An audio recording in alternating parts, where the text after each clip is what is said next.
The New Orleans Saints are unlikely to turn things around on their present trajectory, so a new direction is what they need. We got all that and a little bit of lagniappe for you on this In Case You Missed It episode of Locked On Saints. You are Locked On Saints, your daily New Orleans Saints podcast. Part of the Locked On Podcast Network, your team every day.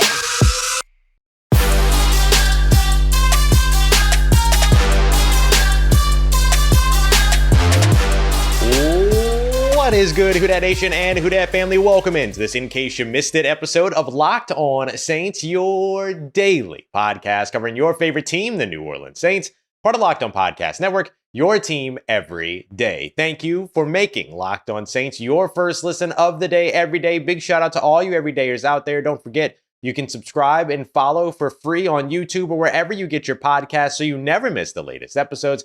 If you want to keep the conversation going, take part in our exclusive film studies, Q&As, and much more, you can become a Locked On Saints insider today by texting Who Dat to 504-285-7473 to join a community I would love for you to be a part of. As always, I'm your host, Ross Jackson, at Ross Jackson Nola on your favorite social media, your New Orleans Saints expert, credential member of the media, Saints News Network, Tuesdays on the Locked On NFL podcast, and here with you every single Monday through Friday on Locked On Saints. And today's episode of Locked On Saints is brought to you by Gametime. Download the Gametime app, create an account, and use the promo code LOCKEDONNFL for $20 off of your first purchase. Last minute tickets, lowest price guaranteed. On today's In Case You Missed It episode, getting you caught up with everything you need to know going into this weekend's matchup against the Detroit Lions, including something a little special for you today. So we're going to go through the top 5 takes of the week and the first and second parts of today's show. But in the third part of today's show, I talked with Jordan Howden as well as Lynn Bowden about their sort of expanded role that we should be expecting going into Sunday's game. So I want to share with you the 2 interviews that I did with both of those guys, effectively one-on-one conversation. So just something a little special here for this Saturday show. So we're going to get to Lynn Bowden as well as Jordan Howden's. It's so weird to pronounce their names differently, even though they're spelled so similarly. But Jordan Hown and Lynn Bowden's conversations here in just a second. We're going to take a look at why Derek Carr is most likely a New Orleans Saint in 2024, but to never say never. And to kick us all off, the New Orleans Saints need a new direction, and they need it quickly. And I think that they could find it by leaning on their running back, Alvin Kamara. So these are a couple of big takes from early on this week. New Orleans Saints needing a new direction was a part of the Sunday post-game live show. The New Orleans Saints needing to build around Alvin Kamara to find that new direction was a big part of Tuesday's show when we were talking about the identity of the New Orleans Saints. You remember that, and in case you missed it, after the game, after the loss in Atlanta, Alvin Kamara was very, very upfront about how he felt that the team had no identity, a sentiment that I've agreed with throughout the majority of this season, the entirety of last season as well, but that Dennis Allen disagreed with, saying that the team had an explosive offense with an opportunistic defense. And while I agree that there's some explosivity on the offense, while I agree that the defense is indeed opportunistic, I don't agree that explosiveness is the identity of the New Orleans Saints offense, because explosiveness, it hasn't really been there that consistently. Sure, they move the ball, between the 20-yard lines and all those other things, but putting points on the board is a part of being explosive. It's not just about picking up chunk plays. Yardage does not win you games. Yardage will not win you games.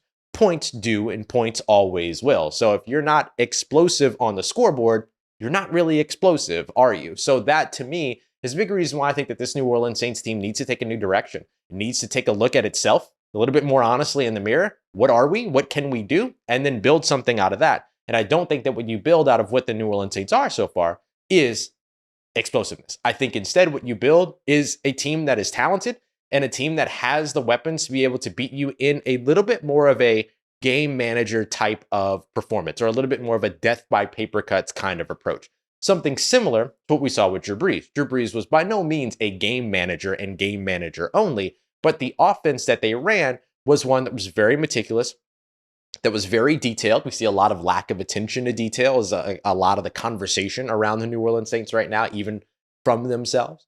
But it was an offense that was very meticulous, very detailed, and that just kind of wore you down, right? Long drives, 2-minute drill type drives, tempo, all these other things. There was a highlight that somebody shared not too long ago of Drew Brees' 5 touchdown game against the New England Patriots back in 2009. And if you watch the 5 plays, there's more motion and play action in those 5 plays, those 5 touchdowns, than we see the New Orleans Saints run on average in a game. Okay, I'm exaggerating a little bit, but 3 of those 5 touchdowns came on plays with play action. The Saints run about 3 or 4 play action plays a game, right? Maybe 7 at the most.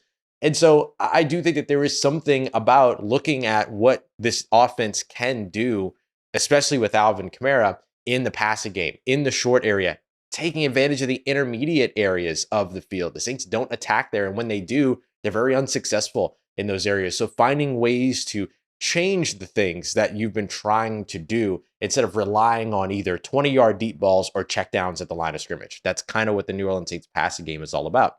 So that's why I like the idea of building your future identity and changing direction effectively by running your offense through Alvin Kamara.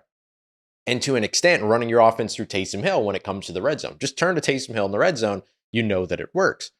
And I get that he fumbled once last game, but I mean, what are you going to do? What's been more consistent? Taysom Hill fumbling in the red zone or being unsuccessful in the red zone, or the rest of the offense being unsuccessful in the red zone? I think it's a pretty easy answer. So the other thing that I look at is, how do you maximize the way that you're using Alvin Kamara? Maybe not necessarily focusing so much on running in between the tackles. That's what you went and got Jamal Williams for. Maybe give Jamal Williams more than 12 snaps per game. Get him out there so that he's actually running the ball up the middle, and then you can utilize Alvin Kamara in all the other ways that you said you wanted to utilize him, in space, all this other stuff. Getting him in the outside zone, getting him in the outside when it comes to the passing game, lining him up in the slot, lining him up out wide. Like, I would take Alvin Kamara versus a rookie linebacker and Jack Campbell running out of the slot any day, but Alvin Kamara hasn't lined up in the slot since the game against Chicago, where he lined up there 5 times. And so the creativity has to be there. And with a guy like Alvin Kamara, you have access to all the creativity a football mastermind or a football game planner, not even a mastermind, an average football game planner could want. Take advantage of that talent, take advantage of that opportunity. Build this offense moving forward through Alvin Kamara, turn to Taysom Hill in the red zone, and hopefully you're not going to turn the game around. You're not going to turn yourselves around, but hopefully by building around a different identity on offense and finding an identity on offense, you can finally set on a course, set on a path, and build some momentum. We haven't seen the Saints be able to do that successfully for the past 2 seasons. That's one of the reasons why fans are so rightfully frustrated with this team and the amount of talent that they have. So I'm all about the New Orleans Saints running through Alvin Kamara, running through Taysom Hill, running through Derek Carr, and as they need to as well. You obviously need your starting quarterback to be a guy, right? Not necessarily the guy, but a guy, one of the guys. Finding a way to get that done is going to be really, really important. And speaking of Derek Carr, he's kind of being taken to task right now, and to an extent, deservedly so. So what can he do to turn things around? And could this be a one and done situation for Derek Carr? That seems unlikely. Let's break down why as we continue on with today's In Case You Missed It episode of Locked On Saints, part of the Locked On Podcast Network, your team every day.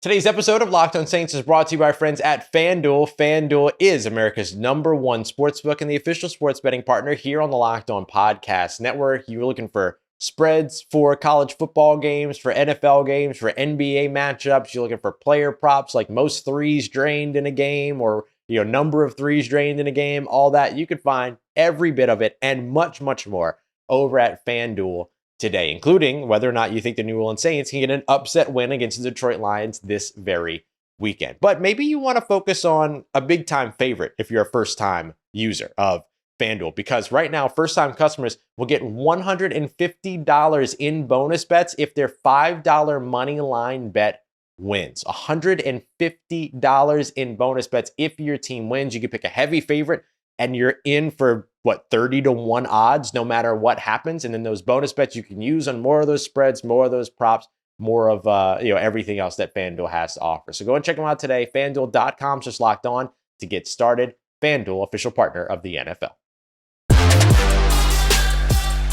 All right, family, continuing on with today's episode of Locked On Saints. Big thank you to all you everydayers out there making Locked On Saints your first listen of the day every day. Very much appreciate you being here. Don't forget to go and check out Locked On Sports today as well. The first ever national sports YouTube 24/7 stream. You're going to want to go and check that out at Locked On Sports today. Be a part of history. All right, so as we continue on with our In Case You Missed It episode, we're getting into our next big take from the week. We're going to be taking a look at Derek Carr and why he's very likely a New Orleans Saint in 2024, as well as a couple things over on the defensive side to blend a couple of takeaways. Then we're going to hear from Jordan Hown and Lynn Bowden here in just a little bit as well in my conversations with them and their potential for expanded roles, expected expanded roles going into tomorrow's game. So look, more than likely, Derek Carr is going to be a New Orleans Saint in 2024. And I don't think that that's a bad thing. Like, look, I get I'm probably part of the minority here and everything, what's new, but I do think that when it comes to any quarterback in the NFL, that a quarterback can only be as good as the system that's placed in front of him. And a quarterback can only be as good as what he's asked to do. And I'm not confident that the system in New Orleans on the offensive side is anything to really write home about. I'm not confident that the system on the offensive side is anything to really look at and go, oh, okay, that I'll evaluate the quarterback based off of that. Like I had the same reservations last year about Jameis Winston, where everything was kind of high to low. It was all about deep shots. So like we're seeing the same thing here in this New Orleans offense, which we didn't expect, right? Like a lot of people wrote that off with Jameis Winston constantly targeting downfield in the games that he was able to play last year as being a sort of the Winston-ness of it all, right? The Jameis Winston experience, quote unquote, of like, oh, well, all he can do is throw deep. All he can do is throw deep. Even though when we saw him with Sean Payton the 1 year in 2021, that wasn't necessarily the case. Now they found their deep shots, but a lot of times, like he was throwing for like 180 yards, but he was getting 5 touchdowns in games and things like that. And so the difference for me is that when you look at, or the thing about that and why that's important is that when you fast forward to this year with Derek Carr, when, everything seemed like they were trying to get away from the deep ball, all this other stuff, they're one of the top deep ball teams in the NFL. So at this point, 2 years over, 3 different quarterbacks, it's looking more like the system is of detriment than it is necessarily the quarterback. And maybe the quarterback doesn't fit within the style of the system and what it is that the system wants to do. I don't understand why the New Orleans Saints try to go deep so much. And I don't know how much of that is Derek Carr, how much of that is the system, but you would imagine that if it was Derek Carr, that something would have been done about it so far. This feels like the consistency of it and the, 3rd and 3 deep shots and all this other stuff. It's starting to feel like a lot more like it's the system and the quarterback than it is just the quarterback. So I think that when you look at the numbers of the contract, $52.8 million in dead cap after this year, if you decide to move on from him. That includes, by the way, $10 million that becomes guaranteed in 2025 if he's still on the roster in March of 2024. So there's no such thing really as a wait until June 1st to make the move or to make the cut, because technically he would still be on the roster in March, and then you're guaranteeing another $10 million for 2025. Also, Derek Carr's contract is one of the best mechanisms that you have for getting under the salary cap in 2024. In 2024, where the New Orleans Saints are presently what? Let me go to 2024 here. I was looking at 2023. My bad. That wasn't good.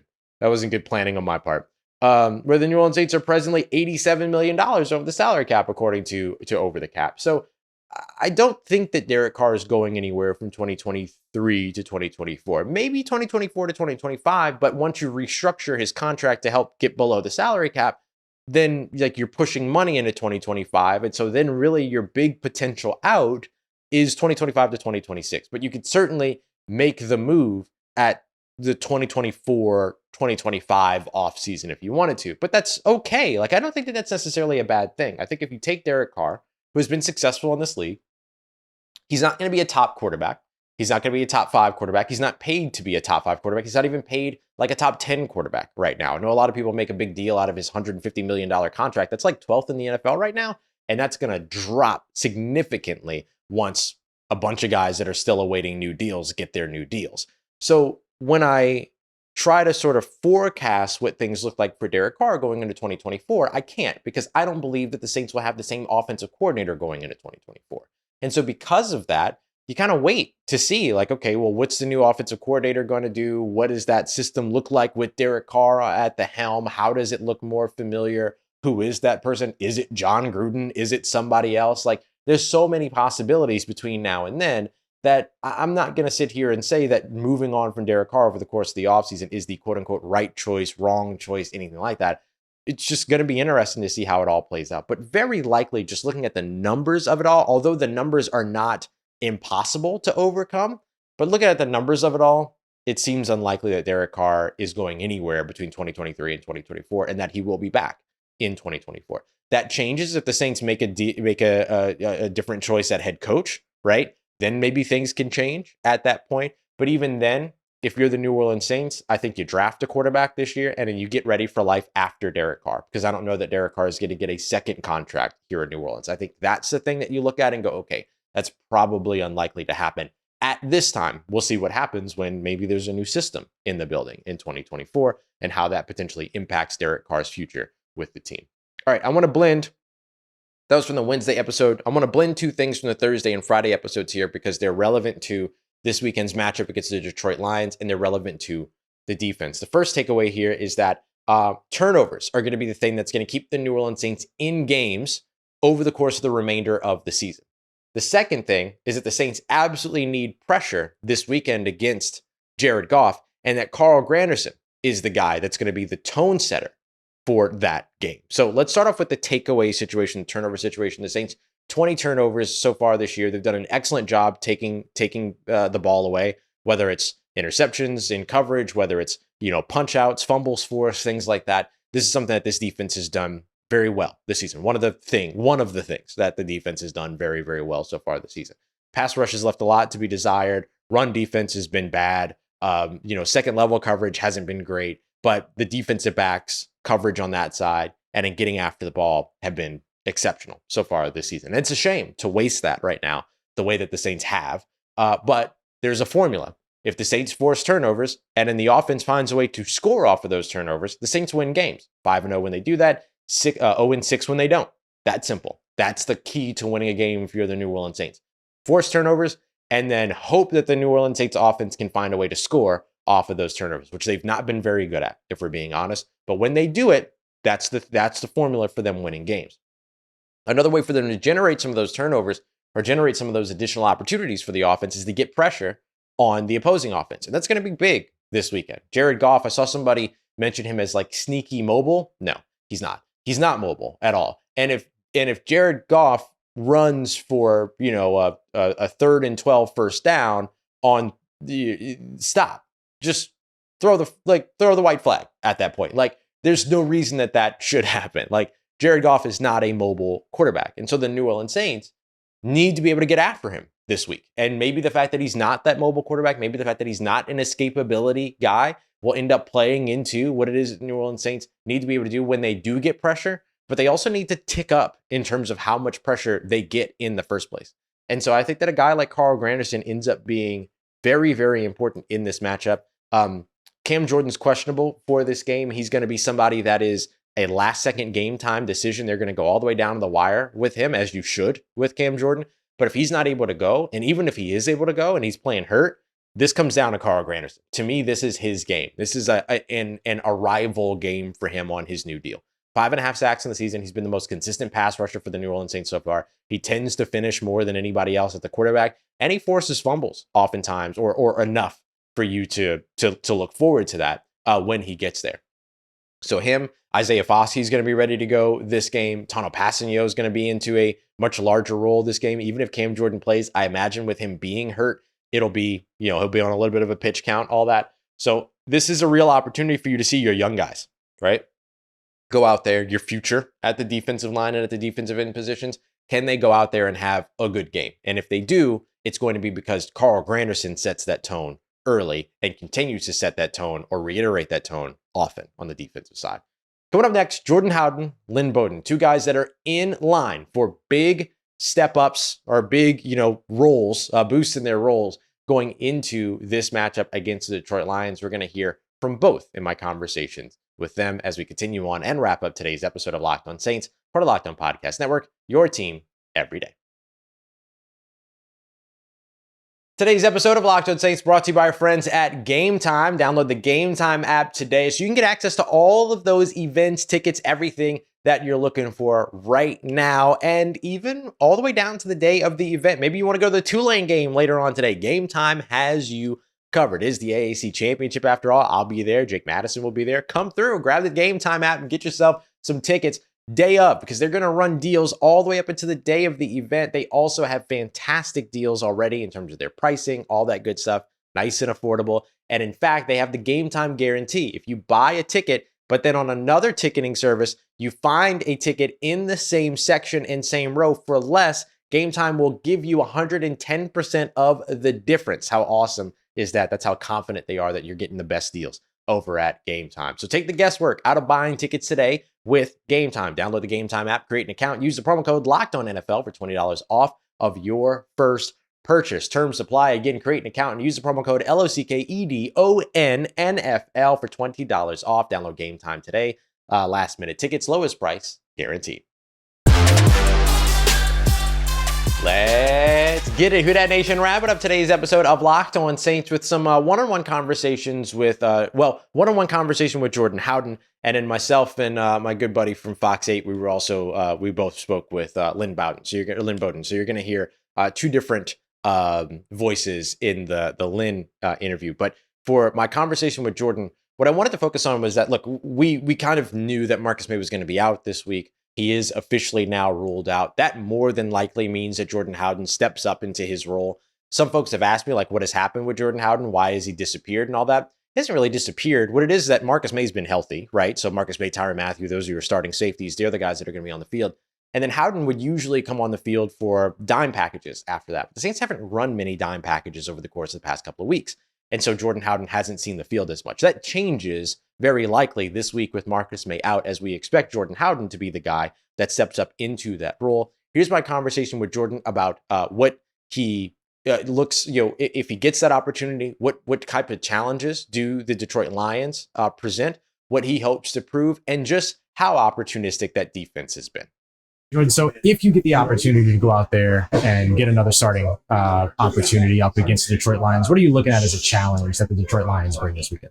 They have a lot of great playmakers by each position, receivers, tight ends, good quarterback. We just got to line up to their personnel, just get the communication right with the defense, know what you're gonna get in each personnel, just communicate with each other, because I feel like it's the biggest thing. Once we get lined up right and we know what we're doing, I feel like nobody can stop us on defense. So we just got to keep doing that and just go play by play. Yeah. Anything you're looking to prove at this point or to solidify if you get an opportunity to go out there more this weekend? Everything. I feel like there's always something to work on, like I always say. And like I said, I'm always in the film room, always getting with the guys, get around, just ask everybody that's differently around me, just saying, like, what do I need to work on? What should I be looking when you see 14 here, or if I see 87 out wide? Well, how should I play this? Things of that sort, because that helps me improve my game as I go on through the season. Because, like I said, we're going to need everybody on the team. So when it's your opportunity to get out there, you got to know what you're doing. You just play fast. And then finally, just this team has been excellent at taking the ball away so far over on the defensive side. What's the mentality that y'all bring into these games? Is that no matter if it's home or away, that nobody scores. That's the mentality that we have, especially on the defense. The ball, because the ball is what the game is made of. So wherever the ball at, 11 had to the ball, and that just comes from being a little kid when you're just playing outside with your cousins or whatever. Just get to the ball. Whoever got the ball, go tackle him, hit him, strip it, do what you got to do to get that ball. So that's our mentality. Not even on the field, we talk about when we get in the meeting room. The first thing we got to do, stop the run, get to the ball. Because if I get to the ball, because you never know what might happen. The ball might be on the ground. You might be the one that's over there running to the ball, get the ball. So that's just something that we carry in our defense and just our team period. So. It's always so interesting talking with Jordan, because you forget that he's a rookie when you hear him speak, right? Like, he's a guy that, like, after I talk to him or while I'm talking to him, I kind of forget he's not a multi-year veteran at this point. And I think that's one of the reasons why the Saints like him so much. Let me rephrase that. I think that's one of the reasons why the Saints love him so much, is because he kind of already comes in with that level of maturity and sort of a student of the game approach, right? What do I do when 14's out here? What do I do when 87's line up out wide? Like, these are the types of questions that he's asking his rookie year, as opposed to, like, okay, what am I doing on this play? Which are, it's a different nuance. And so just great to kind of hear him speak. Again, I expect that he's going to be the guy that's called up into action in place of Marcus May, with Marcus May not being out there.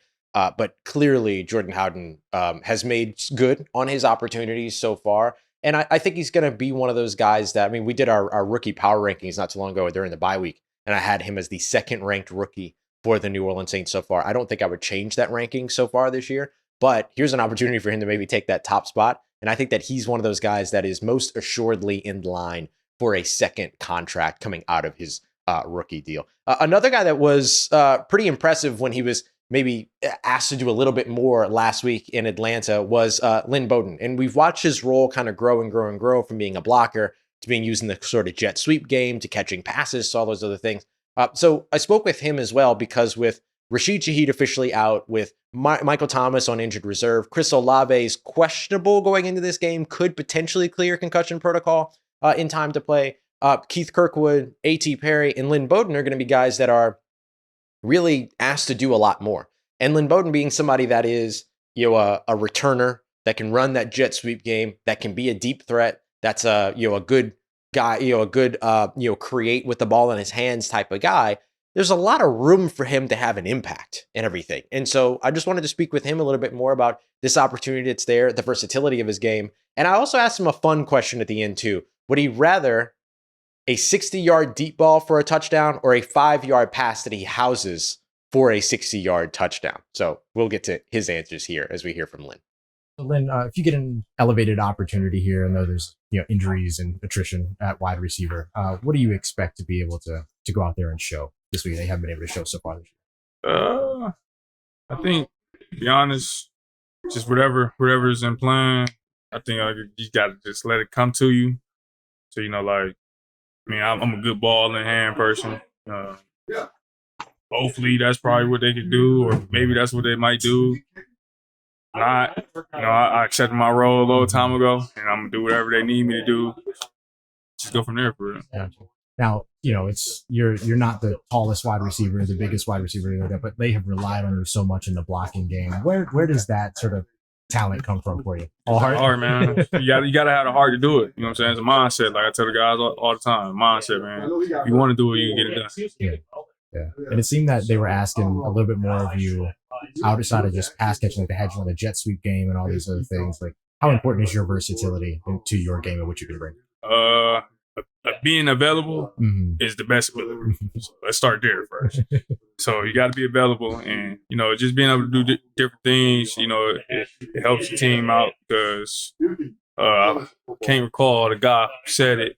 It's like, hey man, who's number 5? You get the ball. Oh yeah, went right around it. No, I ain't gonna do that. But yeah, you just gotta stay ready, man. So you ain't got to get ready, man. You and the other young receivers, how do you guys challenge each other every day in practice to get ready for moments like this when you guys are called upon? That's a standard. In our room, we got to live up to that standard. And if we ain't living up to that standard, it just ain't gonna play. Simple as that. And what have you seen in some of the other younger guys? Like you're right here next to AT. Like, what have you seen in his game? Confidence. AT, big one for him. He confident. He go out there every day, puts stuff on a highlight reel. Let me just make sure I watch my language. But he putting some stuff on a highlight reel, and once he build up more confidence, and I think he has this week, he'd be great. Right. And then just last, you get the opportunity for a 60-yard deep ball or a 60-yard catch and run on a 5-yard pass. Which one do you take? All right, that 5-yard pass. Yeah, you want I like to make people miss. I like to make people miss. Lynn's got like the best personality. That dude's so dope. So it's fun listening to him, and it's fun also hearing him acknowledge. It was that Colts game where one of the defenders was like, hey, who's number 5? You get the ball. And so it was like fun to hear him kind of acknowledge that. And I look forward to seeing what he's able to do. Like, look, I don't know that necessarily he's going to be somebody that's going to be a game breaker in this role for New Orleans or anything like that. He might go out there and get like a couple of catches here and there.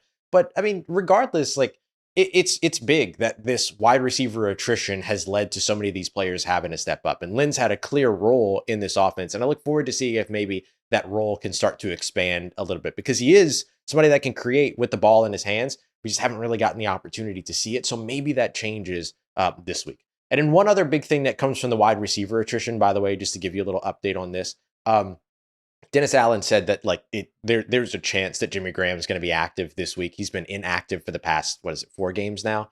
And so it could be interesting to see if maybe he ends up having an impact on the red zone. Jimmy Graham does. So the wide receiver injuries and attrition are things that are going to create elevated opportunities for A.T. Perry, for Keith Kirkwood, for Lynn Bowden at the position, but also at tight end, potentially with Jimmy Graham potentially having an impact in this game. So just a couple of things to watch for this matchup. And speaking of this matchup, don't forget, live after the game, after post-game media and all this other stuff, we're going to be live on our post-game instant reaction show from the Superdome. So make sure you come through for that. I appreciate you as always for doing so. And I love, like, win or lose, being able to kind of like chop it up and talk and break down what the game was and what it means, why it's important, all that good stuff. So we'll get to all that on Sunday, tomorrow night after the game. But I appreciate y'all very, very much, as always, making Locked On Saints your first listen of the day, every day, and for being here again on a Saturday means the world. Thank you very much for coming through. Big shout out to CJ Locke as well, my guy, who we were like in traffic. I was leaving a Saints facility yesterday. We were in traffic and just like shouting at each other, one lane to the other. It was so much fun, and I just love it. I love being home. It's so cool. So I appreciate y'all very much for giving me the opportunity to be home, and of course, for making us a part of your day, part of your routine, for saying yes to me and the show. As always, if you see me, please say hi. And if you need anything else around your New Orleans Saints in between these episodes, make sure you follow me on your favorite social media at Ross Jackson, NOLA. Hit me up. Let me know how the family's doing. Let me know how you living. Let me know how your mom and them. To trust you, that nation. I'll holla at you.